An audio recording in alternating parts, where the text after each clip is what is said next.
Bonjour. Et si l'apocalypse, c'était bien?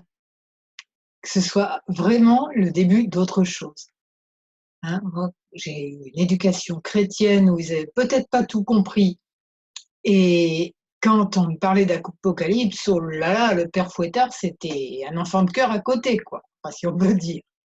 C'était terrifiant. Le 7e ange a sonné de la trompette, tout s'est écroulé, c'était horrible et les méchants humains étaient punis de leurs nombreux péchés. Bon, on va essayer d'avoir une vision un petit peu plus heureuse de ce que peut être l'Apocalypse. Alors, première chose, ça signifie révélation. Ah ah, qu'y a-t-il derrière le voile? Révélation de quoi? Du pire, mais aussi, heureusement, du meilleur. On va voir ces deux points de vue et on va les voir collectivement et individuellement. Voilà, d'abord, tout est yin-yang, d'accord? C'est-à-dire que le yang porte en lui le germe du yin, qui va devenir le grand yin, si on veut, avec le germe du yang, et ainsi de suite. Et toutes ces frontières sont fluctuantes, et le yin engendre le yang, et le yang engendre le yin. Donc, nos deux points de vue, le pire et le meilleur, on va les séparer sur les diapos suivantes juste par commodité, mais on garde en tête que tout est yin-yang. De même pour l'individuel et le collectif. Et j'adore la phrase: «Sois le changement que tu veux voir dans le monde», qui fait sens, pas seulement pour dire, «Arrête de râler, si le monde n'est pas content, travaille sur toi». Non, c'est beaucoup plus profond que ça. On est des champs magnétiques, donc notre influence, notre champ magnétique a réellement beaucoup de puissance pour influer autour et créer un nuage énergétique, un égrégore qui se joint à d'autres est réellement puissant et inversement, on se doute bien que le collectif joue sur les individus. Suivant le type de société, on va vivre de telle ou telle manière. On continue. Alors, d'abord, on commence par le moins drôle, les révélations du pire.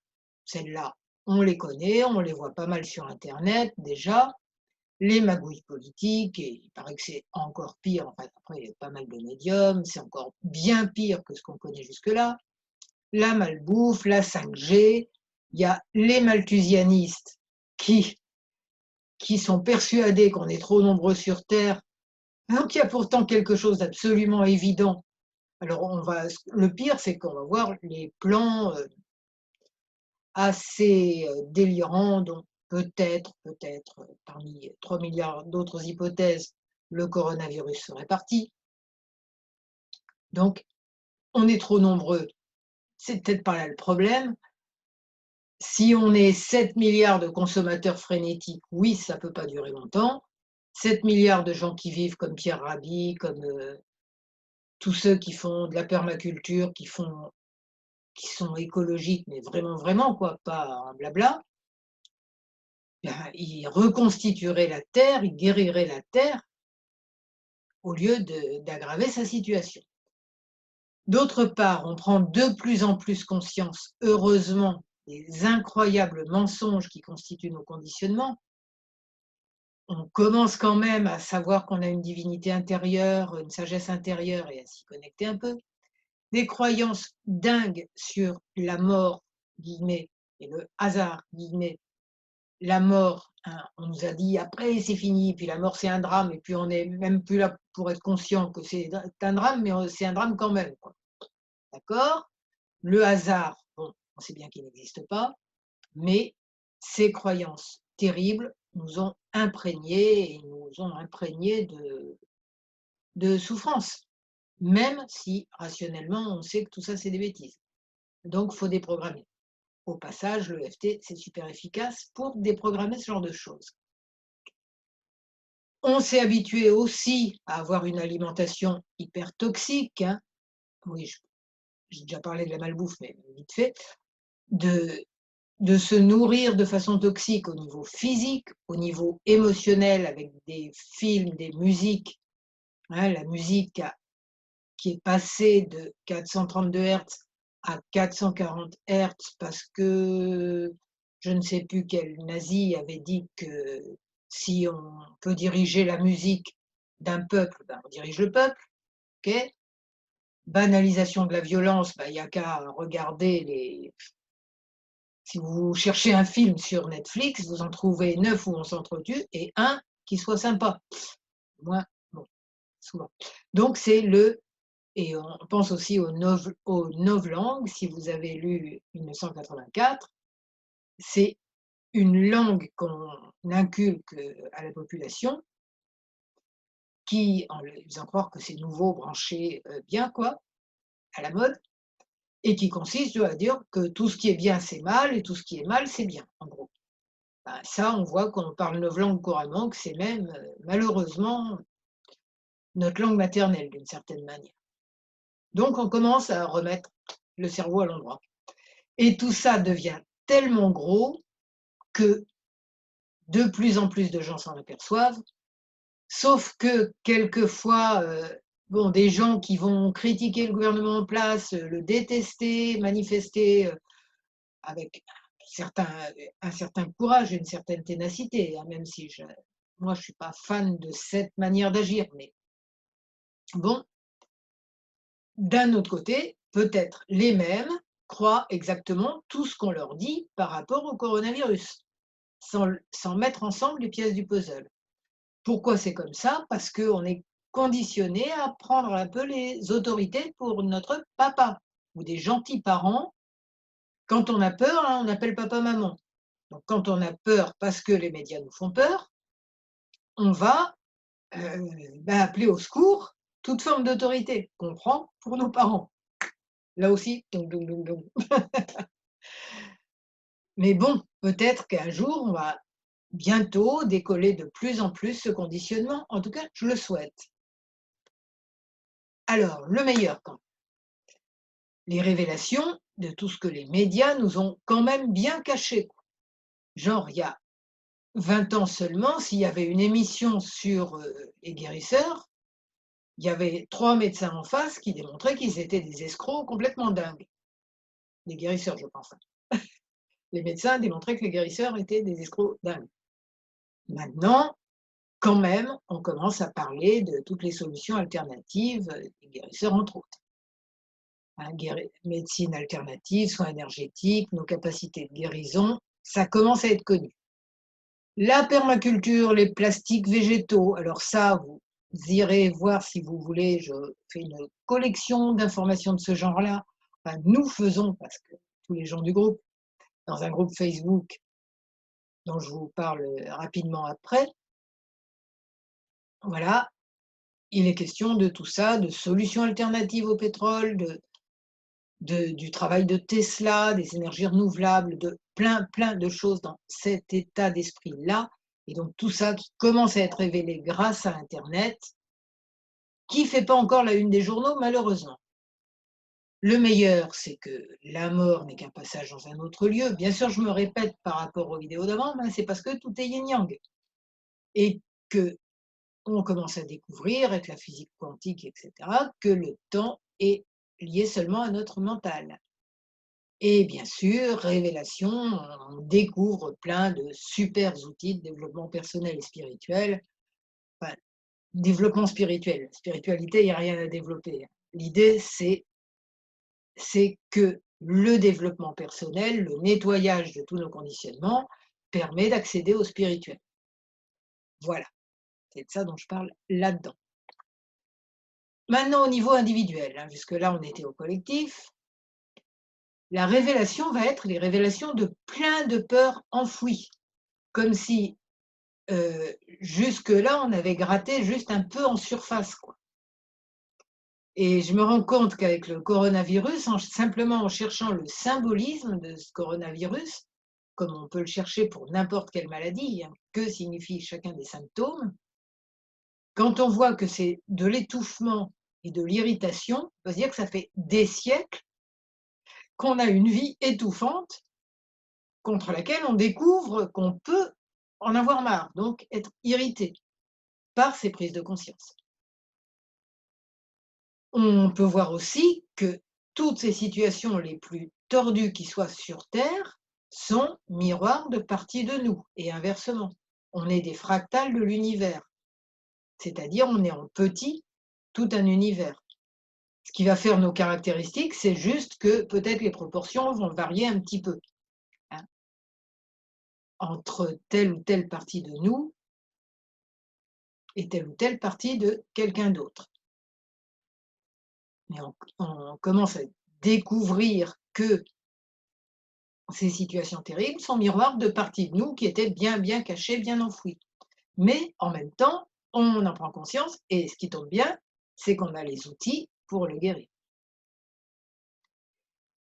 La peur de manquer, oui, on commence à réaliser, toujours avec la situation du confinement, que tout ça peut assez mal tourner sur le plan matériel ou pas, hein. Tout dépendra du travail qu'on fait sur nous parce qu'il est réellement puissant, hein, collectivement, je veux dire.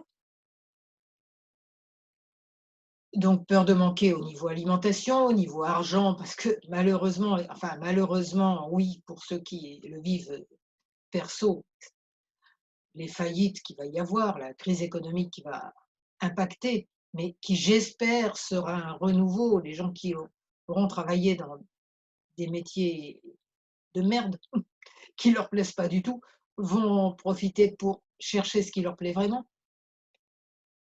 Bon, peur de manquer, là, c'est propre au confinement, de liens affectifs. C'est vrai qu'on est quand même un petit peu en manque de câlins, tout seul dans notre coin, ou de moments de solitude, ceux qui ne sont pas assez tout seuls dans leur coin parce qu'ils sont beaucoup dans un même petit logement. Peur de manquer d'internet aussi, s'il n'y a plus d'électricité. Ouh là là, on va prendre conscience de la fragilité de notre modèle de société. Donc, on a peur aussi d'être face à nous-mêmes, on a peur de se sentir impuissant face à la situation, on a peur aussi de ne pas se sentir suffisamment seul, hein. C'est un petit peu la pièce de Sartre, huis clos, l'enfer c'est les autres. Si on n'arrive pas à gérer, à se faire une place dans un confinement à plusieurs. Révélation aussi de des 5 blessures et de plein d'autres, hein. C'est une blessure de trahison, on peut se sentir trahi par la situation actuelle. On peut se sentir, tout quoi, voilà. Vous voyez les 5 blessures et on en cherche d'autres encore et on il remonte aussi à la surface des peurs de la maladie, de la souffrance, de la mort, hein, de la maladie. Ah oui, la petite bête couronnée là, elle rien n'a jamais fait si peur, enfin à tant de gens à la fois. Donc la peur de la souffrance, la peur de la mort. Alors que heureusement, parallèlement à ça, on sait maintenant qu'il y a plein de gens qui sont revenus pour nous dire comment ça se passait de l'autre côté, avec les NDE et les médiums aussi. Révélation du meilleur individuellement. Alors justement, on a vu qu'il y avait plein de peurs qui remontaient, mais en même temps, on a plein d'outils pour harmoniser tout ça, consoler les parties de nous qui disent: «Au secours, qu'est-ce qui se passe?» On a l'EFT, évidemment, je suis thérapeute EFT, je m'en sers à fond, j'adore, c'est magnifique. La CNV aussi, et puis plein d'autres techniques qui existent et qui sont également magnifiques. Bon, vous savez lire, c'est là. Le décodage biologique, ça aussi, c'est super important, justement. Le coronavirus, qu'est-ce qu'il dit de nous individuellement et de notre société? On en a parlé juste avant. Et voilà, plein d'outils. On reprend conscience que la malbouffe, c'est pas idéal du tout, du tout, du tout. Et plus on guérit tout ça, plus on s'aperçoit de nos capacités, parce que sous la couche de peur et de conditionnement et de berk, berk, berk, on découvre nos capacités d'auto-guérison, de guérison des autres, plus exactement un catalyseur pour leur auto-guérison, hein. Les symptômes physiques reflètent des symptômes émotionnels, donc si on touche à l'émotionnel ou à l'énergétique, ben, la personne va mieux physiquement, guérit complètement. Ce qui n'empêche pas de toutes les autres formes de médecine, hein, y compris la médecine officielle, pour certaines choses. Ça dépend. Et faire le tri de tout, le tri de toutes les informations qu'on reçoit, donc développer notre esprit critique. Ça fait partie du meilleur. Je ne l'ai pas marqué, mais toutes ces situations tellement contradictoires qu'on vit, plus le fait de s'apercevoir qu'on nous a un peu conditionnés à l'envers pour 95% de nos connaissances, voilà, ça développe l'esprit critique aussi. Donc, quelle capacité on découvre? La télépathie, la médiumnité, le voyage astral, de plus en plus de gens font tout ça, hein. Un petit peu comme des pop-corn, quoi. Il y a dans les années précédentes, ça faisait ploup, ploup, ploup, ploup. Non, non, très lentement plutôt, ploup, ploup, ploup, et maintenant c'est ploup, ploup, ploup, ploup, ploup. Voilà, plein de pop-corn qui s'éveillent, qui s'épanouissent. Donc nos capacités de capter des connaissances aussi, des informations, hein, c'est pas tout à fait la même chose tout ça, mais ça va ensemble.